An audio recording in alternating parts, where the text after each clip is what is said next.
go to the top.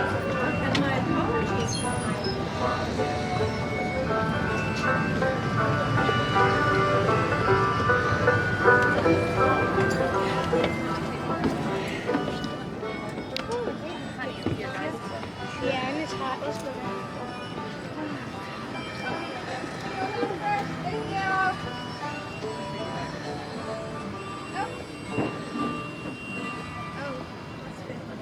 You want to go in the front?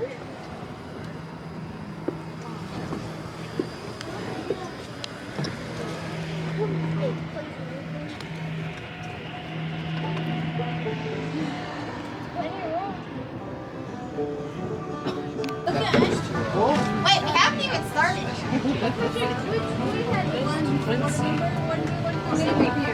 Oh yeah. 74. Yeah, where do I want? There's barges over there. Just sit. Mississippi River Drainage System. It's the fourth longest. Good afternoon, ladies and gentlemen, and welcome aboard the Riverboat Mark Twain. We are presently headed upbound or northbound, and you are on the Mississippi River. While we're out here today, I'm going to try to point out to you some of the different sites along the waterfront of Hannibal. Let's start off by looking up ahead of us, slightly to the left, on top of that hill. You see the top of that small white lighthouse. This is not an official aid to navigation. It's a tribute to Hannibal's most famous citizen, Mark Twain. The original lighthouse was erected in 1935 on the 100th anniversary of Mark Twain's birth. There used to be a lady who lived atop this hill by the name of Holiday. Her husband was a steamboat pilot, so she kept a light burning in the window at night for the steamboats as they plied the river. Her husband was killed in a steamboat accident. And when Mark Twain wrote The Adventures of Tom Sawyer and The Adventures of Huckleberry Finn, he referred to her as the Widow Douglas. Bridge.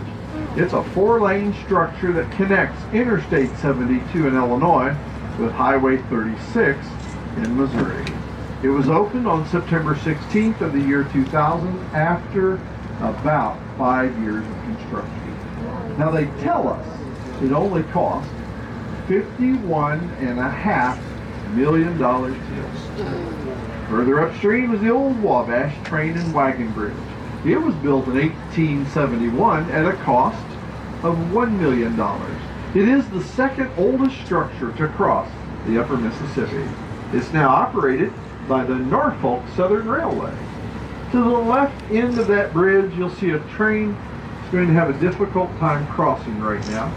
That navigation span, or the draw span, is raised to allow river traffic through the bridge. If the bridge is down and we walk through, we have to radio ahead to the bridge master. If there are no trains in the area, they'll lift that span like you see it now and allow us to go underneath. Railroads have been given the right to span the rivers. They're not allowed to impede river traffic. On the Illinois side of the bridge and behind it, you see the silos and storage bins of the East Hannibal Grain Terminal. Well, this is owned and operated by the Bunge Corporation of North America. It is now time to make our turn to head downstream. If we were to continue going upstream against the current, traveling a distance of 66 miles, well, it's going to take us about 18 hours. So we can get to a town called Nauvoo, Illinois. Heading downstream, going with the current, traveling 128 miles. In about 20 hours, we could be looking at the Gateway Arch in St. Louis. Also, as we make our turn, if you look back here at the highway bridge, on that bridge pier, you see numbers. And as the numbers go up the pier, they get smaller. These numbers are telling us the amount of clearance we have underneath the bridge. Showing us today 63 feet. We require right at 40 feet. If during the trip you have a question, feel free to ask any member of our crew. And down on the main deck in the concession area, we have Joni there to serve you today. Also on the main deck, you'll find Megan and her waitstaff crew setting up for tonight's dinner cruise. Our deck hands on board, well, let's see, we have Blaine, we have Gary, we also have Patrick, I'm Captain Steve right here in the pilot house, and if you have a question about Hannibal or Mark Twain or riverboats or anything else, you can ask one of us, and we'll be sure to make up a real good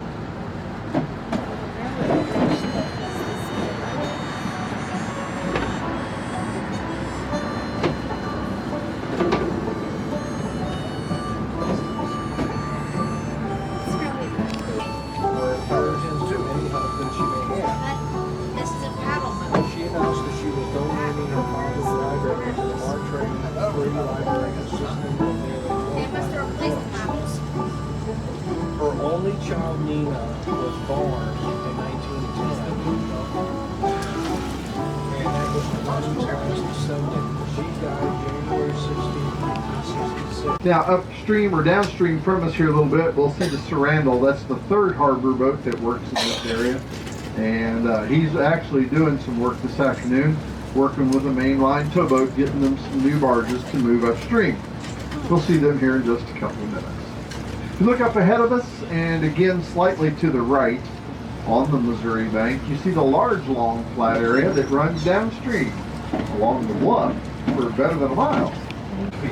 And if they had two marks go in the water, he would holler to the pilot, "Mark Twain." The pilot aboard the vessel then knew they had at least 12 feet of water to run through. This was considered safe water for the boat. Sam Clemens was on the river for 4 years. The first 2 years as an apprentice, the last 2 as the pilot in command. He did all of his steamboating between St. Louis and New Orleans. Long into the 4th year of his steamboat career, the Civil War got close to the Mississippi, and they started to shoot at the steamboats. Sam Clemens was not particularly fond of being shot at, so he left the river, and he went on to do other things. He continued to write. It was the fashion in those days to use a pen name or an alias. Well, he chose the river term that he'd learned while on the Mississippi, the term that means safe water.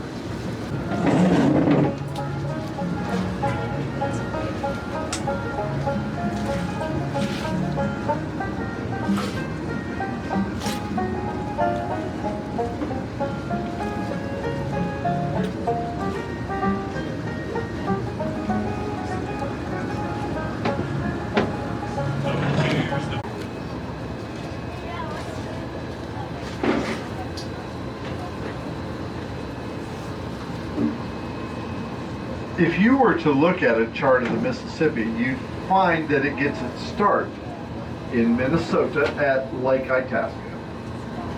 5 years ago, my wife and I went to Lake Itasca. Rocks are placed just right, and I stepped across the river. It flows in a mostly southern direction, finally winding up in the Gulf of Mexico, about 100 miles south of New Orleans. There's 2,348 miles of navigable waterway.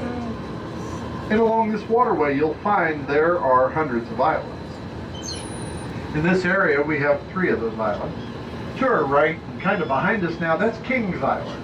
Most of the local people just call it Tower Island because of the electric tower that stands upon it. Coming up on our right, shown on the charts, is Glasscock's Island, and on up ahead of that is Shucks Island. I'm not sure how these islands got their names. Some folks have tried to tell me that Shucks Island got its name one night when a steamboat pilot ran into it in the fog. The island that is coming up on our right is the most famous river island in the world, for it is the island which Mark Twain wrote about. When he wrote The Adventures of Tom Sawyer, he changed the names of several things. Hannibal became St. Petersburg. The Widow Holiday became the Widow Douglas. His best friend Tom Blankenship became Huck Finn. Laura Hawkins became Becky Thatcher, and the island coming up on our right became Jackson's Island. Now, we're sure this is Jackson's Island. If you were to put a couple of young people on a raft up around our landing, set them paddling for Illinois, the current is going to set them down to just about the middle of this island. much in the same way that Sam Clemens and his friends came out here.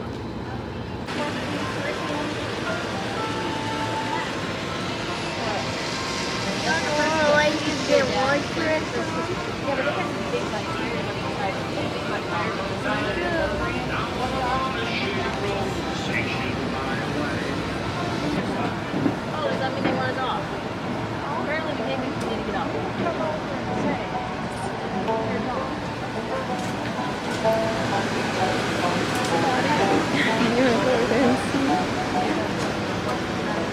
Happy birthday, school.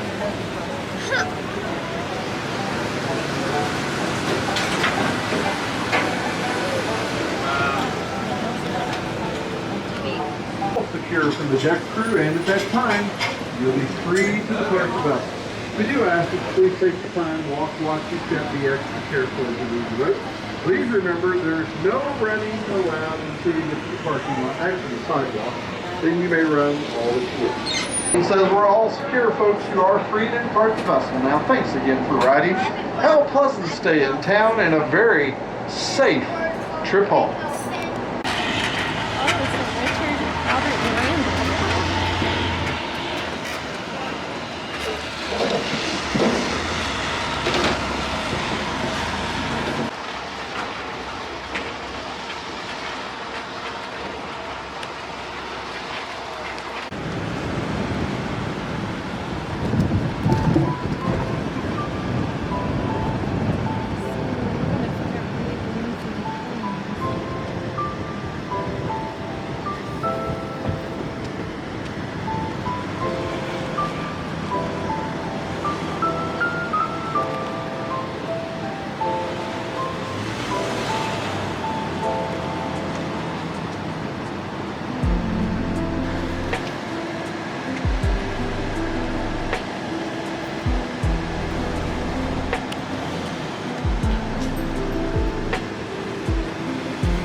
Look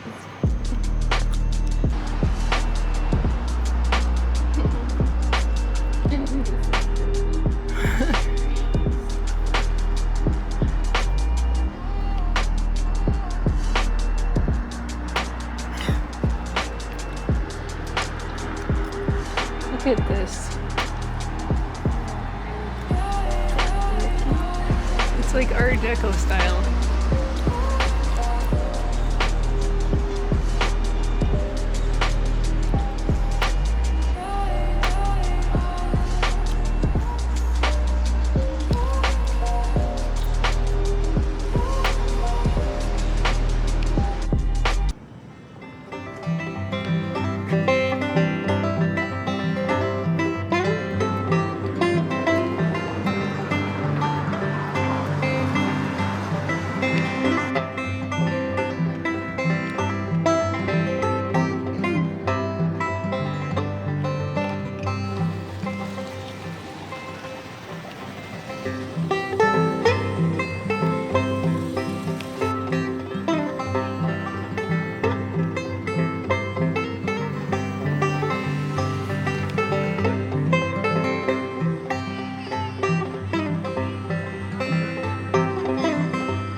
Okay.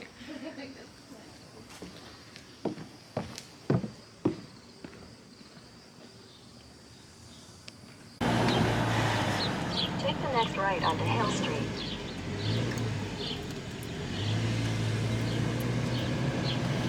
In 1,000 feet, turn right onto North 3rd Street.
And I will say, Mark Twain Cave is pretty unique as far as caves go.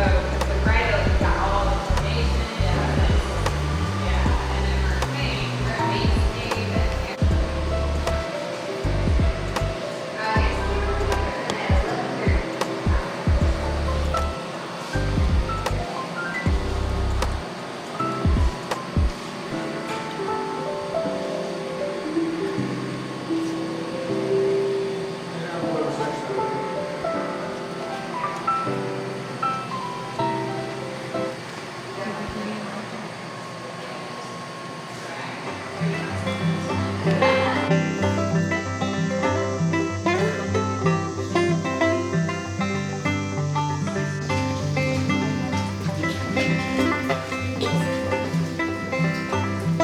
Alright, you guys would like a photo. How about you guys? Yeah, let's do it. Over to the left of the limit, more from you guys. Very common sedimentary rock. And if you look up, we've got the lifeline of the cave. That is a big old crack in the ceiling that allowed water to pour into the earth. You carved out the passages you see today. The floor here may look paved to you, however, it is not. That is called clay. It is glacial clay. And the reason it's so packed down is we've had about 200 years worth of visitors traveling through and packing it out with their shoes. Now, you're guessing glacial clay, that means glaciers, right? Yes, we did have glaciers. You see that the crystals here grow in really thin layers, so once you look closer, it doesn't look so much like quartz anymore because quartz doesn't fracture with them. Or actually, quartz fractures, it doesn't leave. Now here on the left, I've got a box with a light in it. It's highlighting our Clemens signature. Mark Twain was a pen name. His name was Samuel Langhorne Clemens. And this was found in 2019. Has been authenticated by 3 experts. He was about 12 to 15 years old whenever he signed this in pencil. So his penmanship is pretty good for his age, if you ask me. Mine is still terrible.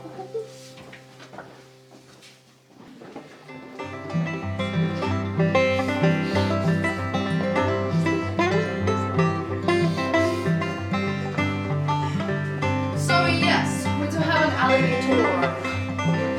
So the alligator is a rock formation. You see the head, the spine, it whips around at a long tail, and ends about there.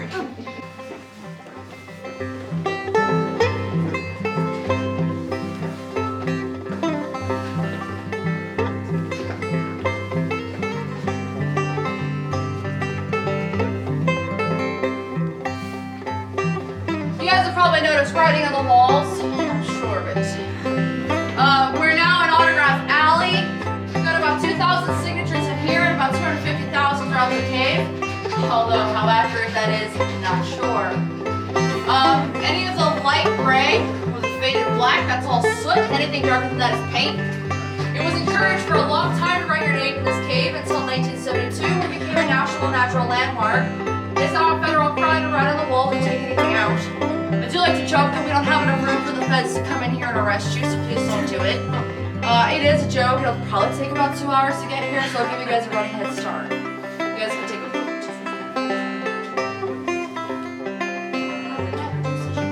Alright, up here on the left, we've got a little drawing. It kind of looks like Watson from Watson the Holmes, but we can't say for sure who or what it is. Even that's not it.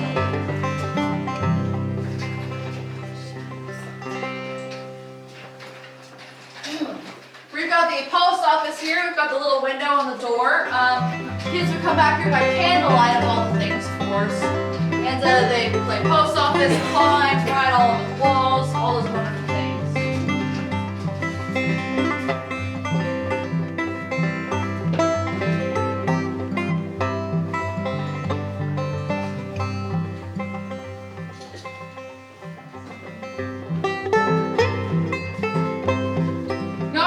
Above the light bulb here, we've got this caricature of Mark Twain. It was put here in 1923. It is etched into soot.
Because it looks like a pointy finger gun. More with crystals.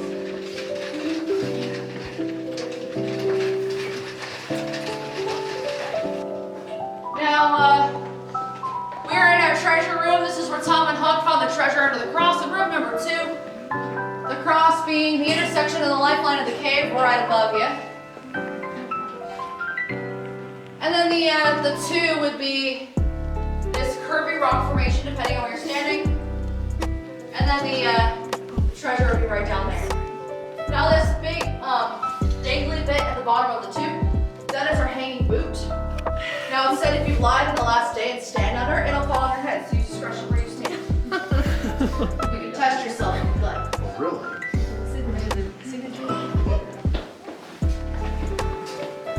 We had 5 rats in here, and I had my tourist name in. Billy, Bob, Susan, Tiny, and Bruce Wayne. Now we're at our 5 points. It's more like 5 passages. We just came down number 1. To your left is 2. Here is 3. Behind me is 4. And then to your right is 5. So it's just kind of numerically ordered, right? Now in passage 2, where she is standing, that's supposedly where Norman Rockwell stood to get his inspiration for Tom and Becky. Save your time and your disappointment.